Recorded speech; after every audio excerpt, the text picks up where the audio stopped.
I like to do my hardest thing in the morning, like when I have the most energy. Like whatever that is, the most complicated thing is I like to do that in the morning. And I also like to plan my week out, like on Sunday. Like Sunday morning, I'll start thinking about what I got to do for the week. And then it's kind of simple, but I just print out sheets from Google on my Google Calendar, and I'll write down, okay, these are things I got to do this week. These are things I want to get done, and these are things I need to do to grow. Hello. Welcome to another knowledge bomb episode of Lead to Greatness, where we believe in helping others reach their greatest potential and together change the world. And if this is your first time, don't forget to subscribe. Hit that like button, hit the notification bell so you won't miss any of these amazing episodes. And if you're on iTunes, go ahead and rate the podcast and leave a review. That helps get the word out to great leaders and entrepreneurs like yourself. Nicholas is a visionary leader with a proven track record in the business world and his groundbreaking venture, Copi Fish Co. Their mission is simple yet transformative: to make premium protein accessible to everyone. Please help me welcome Nicholas with Copi Fish Co.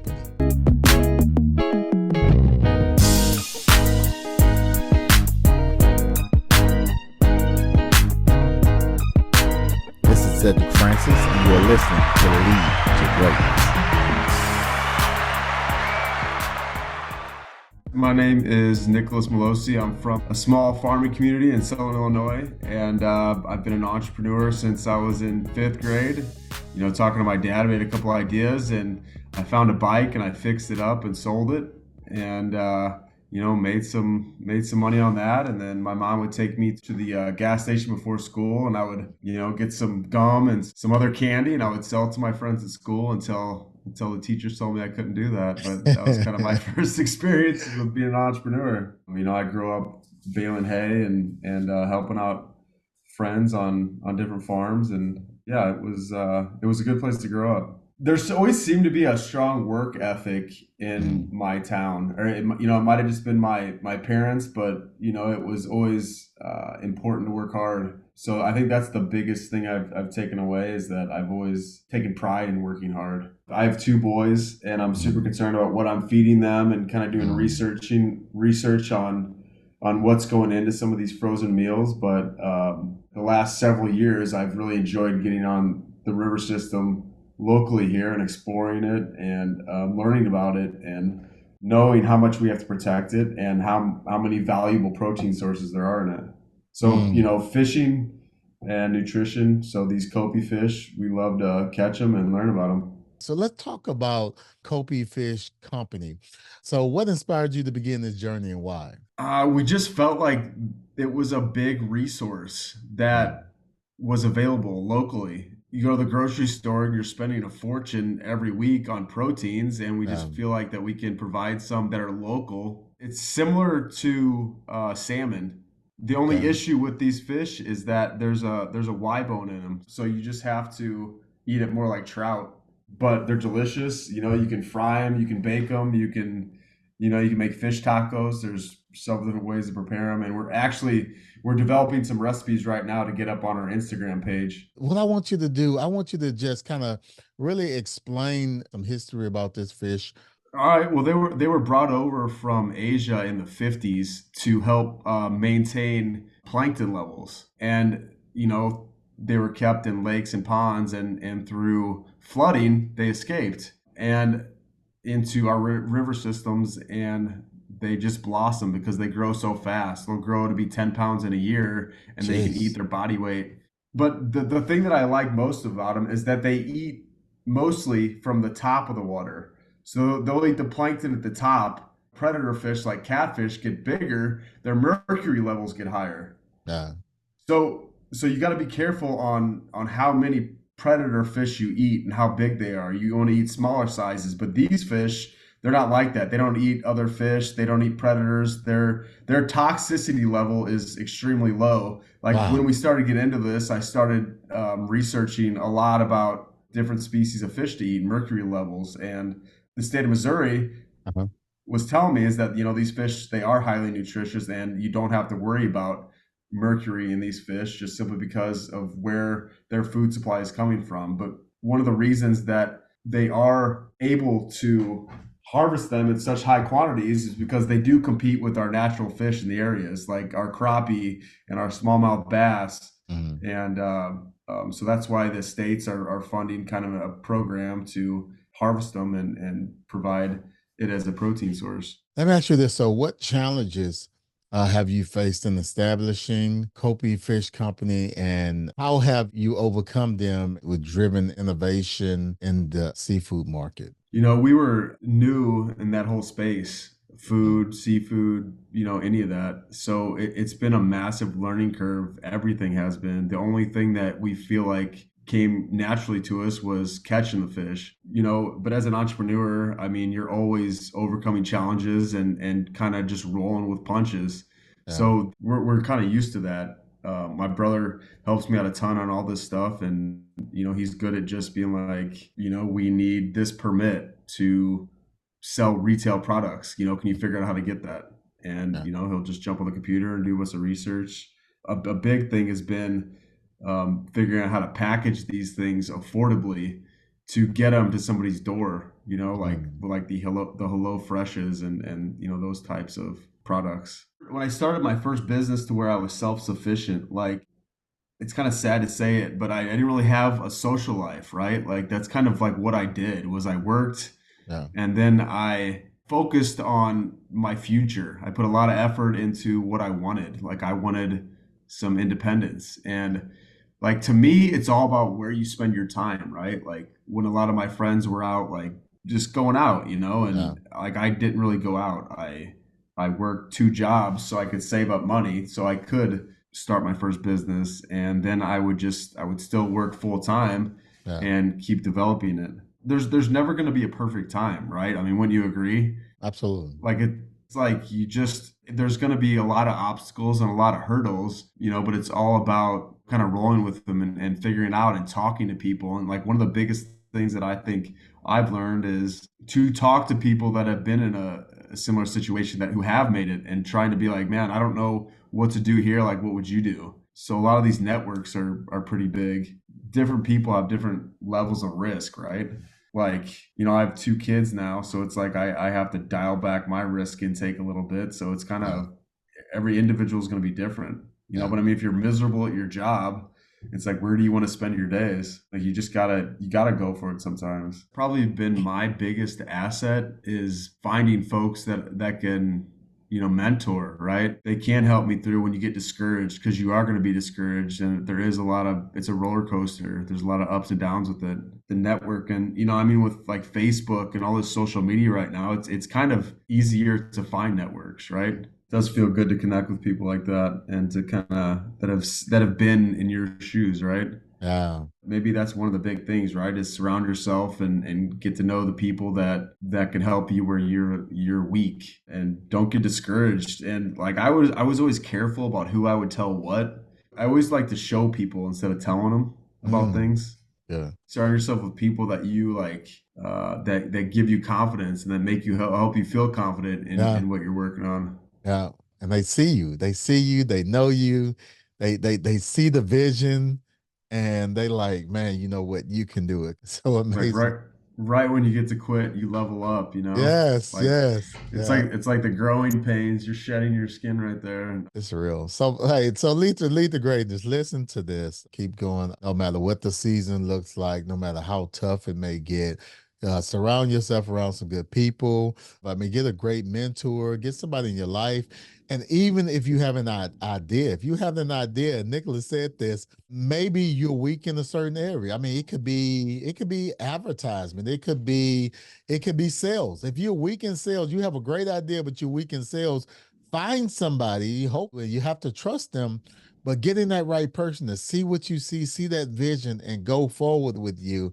Feed off each other's energy. You know what I mean? Yeah. And like, you just breathe life into the adventure. Yeah, the drive that you've gotten from your work ethics and just pushing. You say you just dive into it. Let's talk about this. What are some practical tips, tools, advice that we may not have talked about already, that you can share with the Lead to Greatness community to help us reach our greatest potential? I like to do my hardest thing in the morning. Like when I have the most energy, like Yeah. whatever that is, the most complicated thing is I like to do that in the morning. And I also like to plan my week out, like on Sunday. Like Sunday morning, I'll start thinking about what I got to do for the week. And then it's kind of simple, but I just print out sheets from Google on my Yeah. Google Calendar and I'll write down, okay, these are things I got to do this week. These are things I want to get done, and these are things I need to do to grow. I think oftentimes people do the opposite. You know, that thing that need to get done, you know, they'll definitely, put that thing on hold. Brian Tracy, I think he came out with Eat the Frog. People want to save the frog for last. It's like, no, eat that thing first. Eat it first. Go ahead and get the big thing. Get The it thing over you want with. to Get do. it Yeah, get done, it over man. with. Yeah. Stop taking up mental space. Yeah. Yeah. And Like I like to listen to audiobooks too. Like a yeah. lot of Audible, Uh-huh. a lot of podcasts. What's Like some when I'm great running or what's something. some great books Yeah. you've read recently that has impacted your life and what you do? Rich Dad Poor Dad. Mm, that's a I good like one. that book. Think and Grow Rich. That's a good Ah, one. that's a great one. Teddy Roosevelt, his autobiography. He's a pretty impressive guy. Ah, Marcus Aurelius Meditations. I like that one. yeah, It's kind of like a paragraphed excerpt of like Marcus Aurelius, like when he came into power, like everything was against him, right? Like he had the Black Plague, he had like all these issues going ah, on in Rome, but he didn't kind of hide away in the tower, but he like sold goods from the castle and helped his people. Like, so I do like listening to his stuff every day. Cornelius Vanderbilt, he did some cool stuff with boats and have you ever read the E Myth? what is it? E Myth? All right, I'm gonna write it down, man. I'll definitely check it out. I What's that think about? I think it's a really great book. It's one of those books. What it talks about as far as entrepreneurship. It talks about the entrepreneur, the technician, and the manager. So what tend to happen in business? Let's say someone know how to bake cakes. The individual that know how to bake cakes, that's a technician. You're a technician. I mean, you know how to bake cakes. You have the recipe. You do that with your eyes closed. But managing, I mean, you still got to manage your inventory. You got to scale the business, and you have to learn all these different things. And some people, they're a technician, but they get frustrated when you're talking about managing the inventory and things like that. If you know what your strength is, you know what you need to hire, provide resources and business opportunities for someone else. It's building something, you're getting them on the bus, and they're on the bus going in the direction. Let's say the bus is going to California, they go into California with you, and everybody is playing their part, sitting in the right seat. But it's like you have to understand first of all, who you need to put on the bus and who you need to put in each seat. Yeah, 100%, man. And you're not gonna get it right every time, right? Yeah, Like you are absolutely. gonna it's not like this cut and dry thing. It's like you got to Absolutely. try things and you can Yeah. fail, and that's Yeah. okay. Yeah. Yeah. I love that's another thing too. I learned about failure, man. I look at failure a lot different. I think the failure is when you stop trying. I think the school system did us a disservice in what failure looked like because you get a question wrong, you get an F. I'm like, man, that's a lot, Yeah. life is a lot Oh, different. I agree 100% with that. It's Yeah. I mean I feel like that's for a whole nother conversation is talking about that. But yeah, man, I do wish they would teach in schools maybe some more practical skills and um, maybe some entrepreneurial skills and but I think they're doing their best and it's going to take effort from folks like us yeah, to kind of get that in there. yeah, yeah, yeah, absolutely. That's the thing about entrepreneurs, man, is like they're way different types of people. Like, Yeah, people that do terrible in school, entrepreneurs, you know what I mean? Like absolutely. Yeah, they're creative, they work hard, yeah, and but there's also people that do great in school can be great entrepreneurs. yeah, And absolutely. Yeah, so it's like I don't know, I feel like everyone was born to be an entrepreneur, but it's yeah, just it takes a certain level of appetite for risk, right? Like you yeah, got to be willing to fail. Like you got to be yeah. okay with it. And I love it. I love it. I love it. Man, Nicholas, man, this was really great, man. I really definitely enjoyed the conversation. And I know that the Lead to Greatness community is definitely better because of this. Let me ask you this. If someone wants to connect with you, what you're doing, definitely want to get in on, getting that order in for some Copi Fish. How can they connect with you and what you're doing? Copi Fish Co on Instagram, COPIFISHCO on Instagram, and then copifishco.com.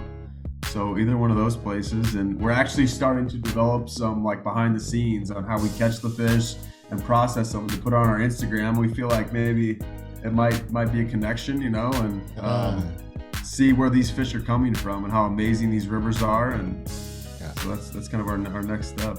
Awesome.